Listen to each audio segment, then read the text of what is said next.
In this lecture, we will talk about this example. F of x equals x cubed minus 4x squared plus 21x minus 34. You know, this is a polynomial with degree 3.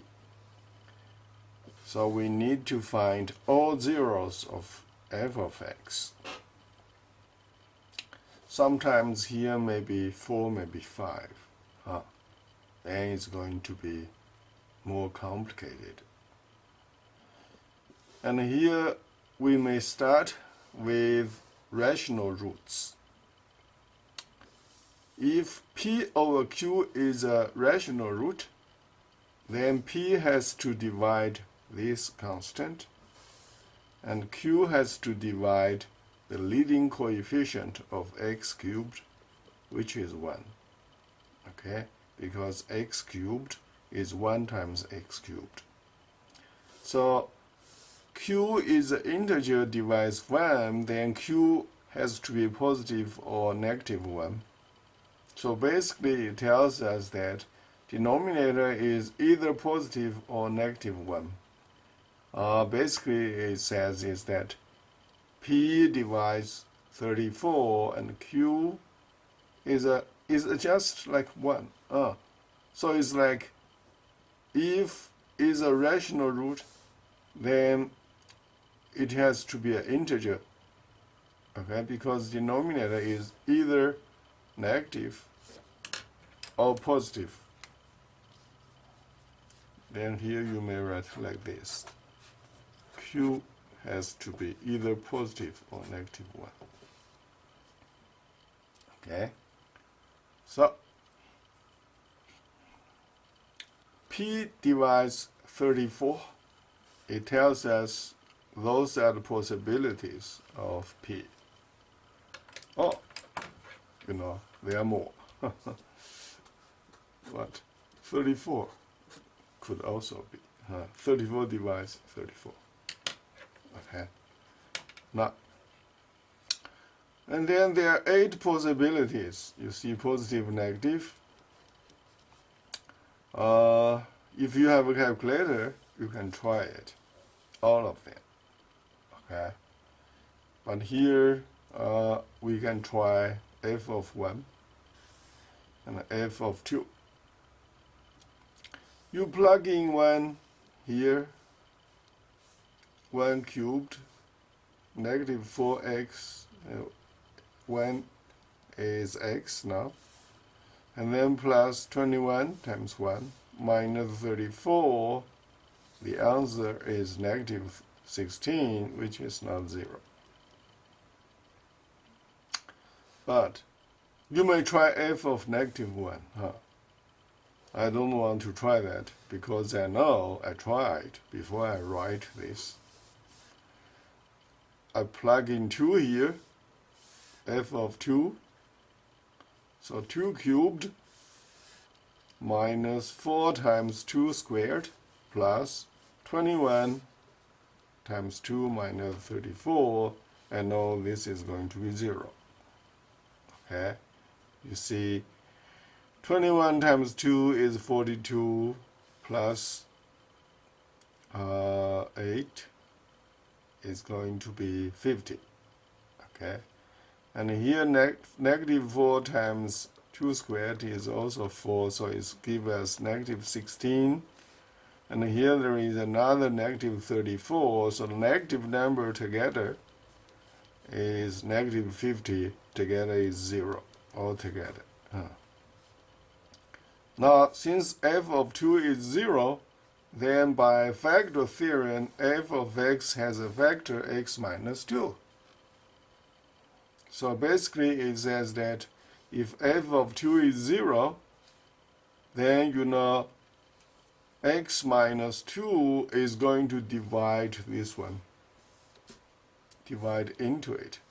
You have a remainder 0 if this one divided by x minus 2.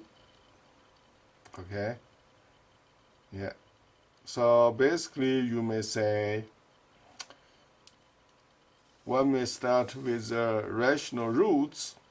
You may say this is step 1. We find a vector.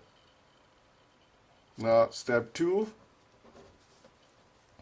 one may then use the synthetic division to find the quotient of this polynomial divided by x minus 2.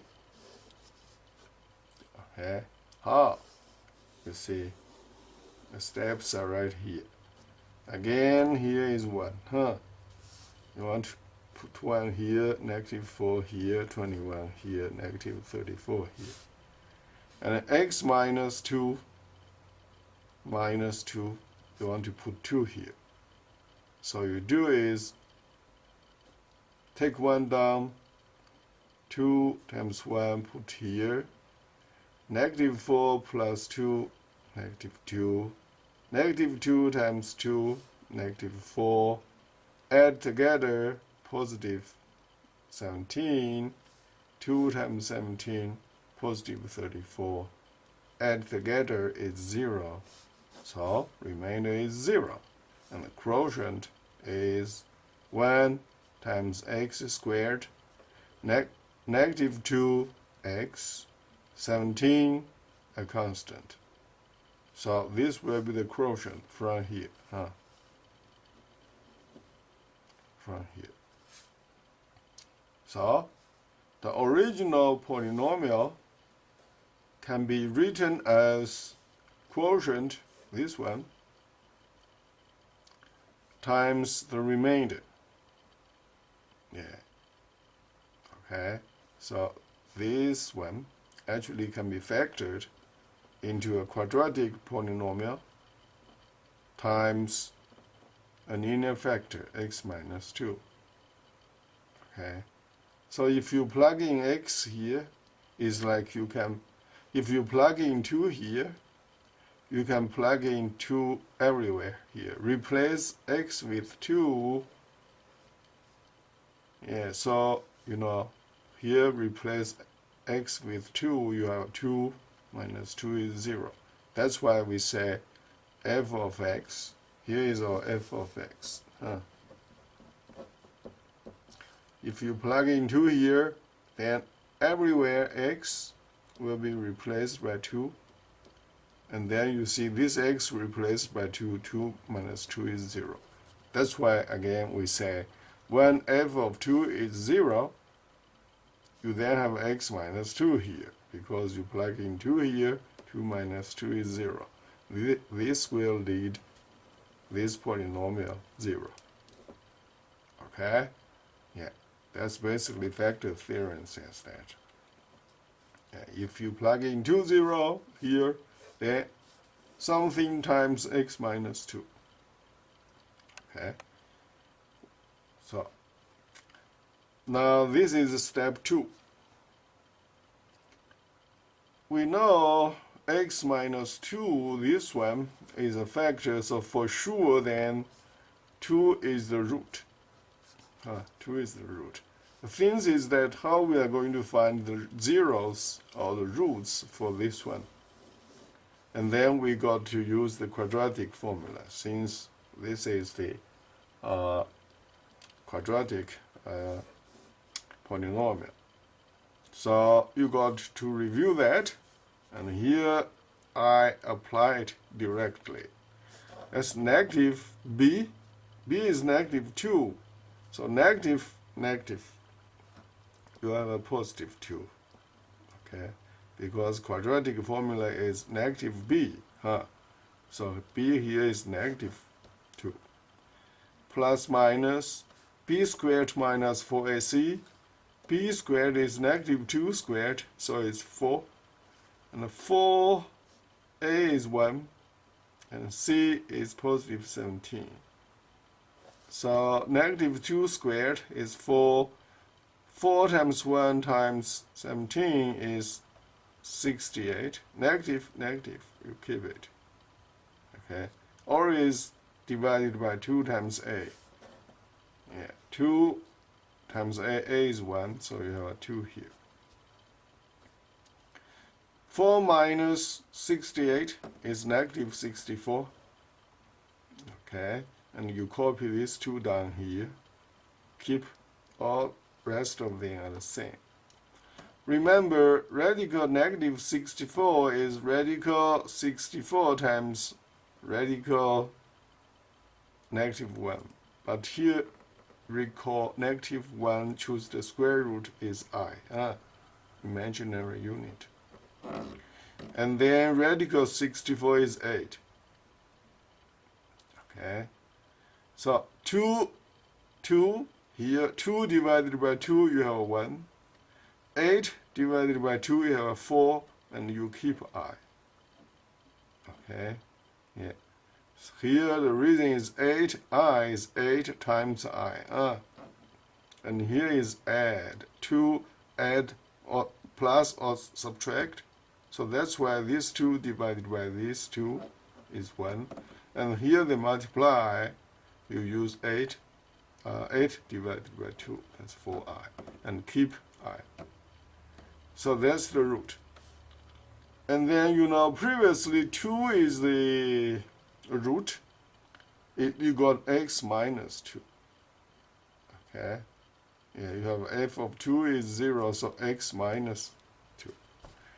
And here you got another 2 roots, so x minus 1 plus 4i, and x minus 1 minus 4i. Okay? And you then use distributive property. Alright? So you have minus 1 minus 4i, and you got to use distributive property again. Minus 1 plus, because here is negative, negative. Basically, you have factored this polynomial completely, but you know it's not necessary right here. Okay? The thing is that I want to let you know if you have 2 roots here, you can write this one like that. But it may not be necessary to write in this way. Okay? The thing is that we have important things is that we have found zeros of f of x. This one is R2. Yeah, there is a 2 here. And then 1 plus 4i and 1 minus 4i. So there are 3 roots right here. Remember, the degree is 3, so we should have 3 roots. Okay? Alright, so here, remember, we have 2 steps. Use the rational, start with the rational roots. Factor theorem is used, and then synthetic division is used to find out the quotient. Okay, here the quotient with this one, and then we use quadratic formula. We can find all the roots. Remember, sometimes if here is 4, here might be 3. So then this one you got to use what? You got may start with the rational root again. Okay? Yeah, this one is a very typical example. Please review it, and then I'll see you next time.